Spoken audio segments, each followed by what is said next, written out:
Good evening, ladies and gentlemen. It is indeed a privilege to be here tonight, to be part of the March Classic for the grain farmers. Is it grain farmers or grain growers? Grain farmers. Well, they grow grain. But to be here again. The first opportunity I had to speak after I became minister was at the meeting of the Canadian grain farmers. And I want to say that was a very nice evening, but it was a bit warmer. It was in a tent, and it was warm enough to enjoy that. And I remember the speech very well, being my first one. Now, before I go any further, I just want to clarify, I think this morning you had the opportunity to hear from my nephew. He was here. Is he still here? He is. Oh, I was hoping he was going to go home. Because, you know, if he's here, what I say, if it isn't appropriate, he will take it home to Mother.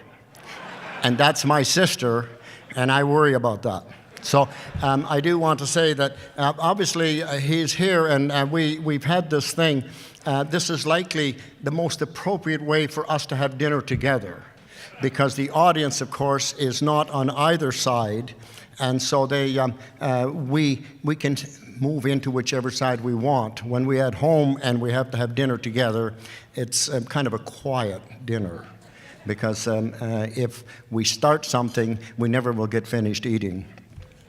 But it is a pleasure. Oh, I was going to say the other night he said that we were the progressive conservatives of Queen's Park.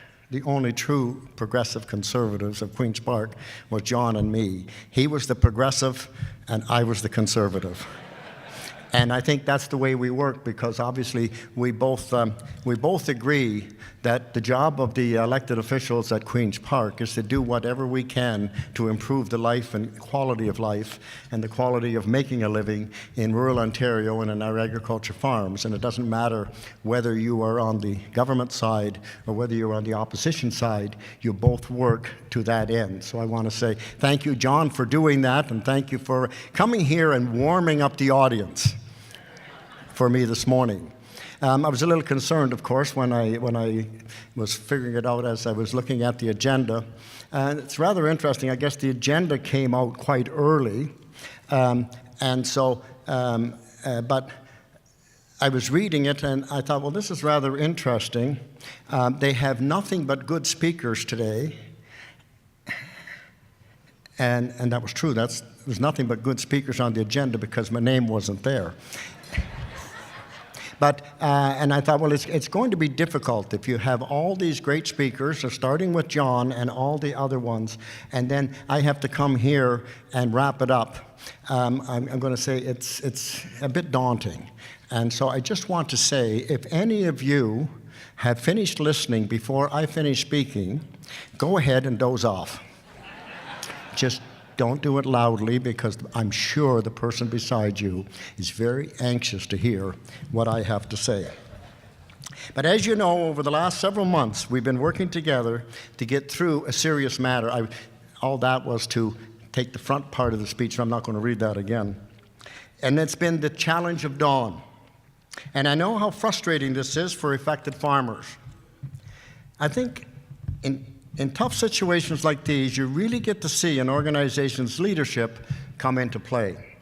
And Marcus, I want to tell you, I want you to know how much I've appreciated our working relationship and your dedication over the past months. You've been a strong champion for the corn farmers. Thank you, Marcus. And I'm proud of the work you've done to support the sector through the Dawn Challenge. Yesterday, I was proud to announce that we will be introducing a new tiered corn salvage benefit, as requested by the Grain Farmers of Ontario, which will begin in the 2019 crop year for eligible corn farmers. This will better reflect the different levels of cost associated with harvesting and handling Dawn corn, and help producers who are harvesting and trying to find a market for their damaged crop. We've also extended the Community Loan Guarantee Program repayment deadline to September the 30th for 2018 and 19 program years. This extension will give producers affected by DON extra time to market their corn. In addition, we provided solutions to help farmers with storage issues, and we've supported the sector to find alternate markets for high DON corn. As well, I've asked the federal government to initiate a formal assessment under the Ag Recovery Framework. And we're providing support through CAP to help with some of the extraordinary costs that come from testing this year's crop. Now, I want to say all those things as I listed them, they all came from the request from the corn producers and all the people involved in the corn industry, what they say from field to fork. As we were trying to deal with this and our meetings we held, these were the things that they were asking for. Another way we've tried to support farmers is by giving you information to help minimize the risk of DON in this year's harvest.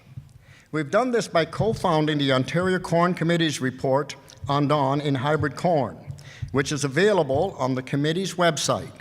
We want all Ontario farmers to succeed, and that means working together to find solutions to help them ride out these kinds of problems that nature creates.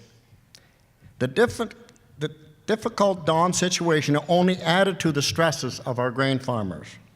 And I saw that during several roundtables we held to help connect farmers with mental health support. Mental health in our agriculture community is a matter that's very close to my heart. It's why I want to help address the stigma that still surrounds mental health and support hope. Our government is committed to investing $1.9 billion over the next decade to develop and implement a long-term mental health strategy. This is the biggest commitment to health care in provincial history, and it underscores that we continue to make mental health a priority. It's so important for farmers to know help is available for them if they need it. It isn't just the financial help. Sometimes it's mental health help that they need, and we want to make sure it's there. We're working hard for our farmers in rural Ontario on many fronts. We're focusing on reducing red tape by targeting unnecessary, heavy-handed regulations that weigh farmers down with paperwork and high fees, but don't add any value, while making sure we keep the regulations that keep Ontarians safe and healthy. We cannot allow red tape to keep squeezing businesses and driving jobs and investment out of Ontario. We've already taken action on proposed changes in a number of areas to reduce red tape and cost while still protecting food safety. We've heard strongly from your leadership about red tape you are facing, and we will continue to working with the grain farmers of Ontario to address it. And we're delivering on other priorities of concern to rural Ontario. From relief to taxpayers to scrapping the Green Energy Act, reducing energy costs, fixing the hydro mess, expanding broadband and access to natural gas, and making Ontario open for business. Another way we are looking out for our grain farmers is to increase the use of ethanol. It is environmentally friendly, cost efficient, and it will help support our farmers. That's why our government is proposing to increase the renewable content of gasoline to 15% as early as 2025 as part of our government's Made in Ontario Environment Plan. But there's a new threat to our Open for Business Action Plan, Ottawa's carbon tax. This tax, to take effect next month, will pile more pressure on you and harm your ability to compete in the global marketplace. It's because it's a tax on our future, your futures. It will reduce competitiveness, cost jobs, and do little to help the environment to reduce emissions. It will drive up costs on the family farm, especially for heating fuels, for drying grains, and transporting grains to market, and meaning less money in your pockets. And while there are some exemptions for agriculture, most sectors are left out in the cold. And our government stands 100% against the Trudeau government's carbon tax grab, and we hope that you will continue to help us in that effort. Once again, thanks for including me in your March Classic. I hope you've had an enjoyable and productive day. And I look forward to continuing to work with you this year and the coming year, and hopefully be back here next year and report on next steps our government is going to help to make you succeed. Only if you succeed do we succeed. So we want to work together with each and every one of you to make sure that we succeed together and make Ontario agriculture the best agriculture and the best food in the world. So thank you very much again for inviting me here, and now you can get to the dessert and the good part of the evening. Thank you very much.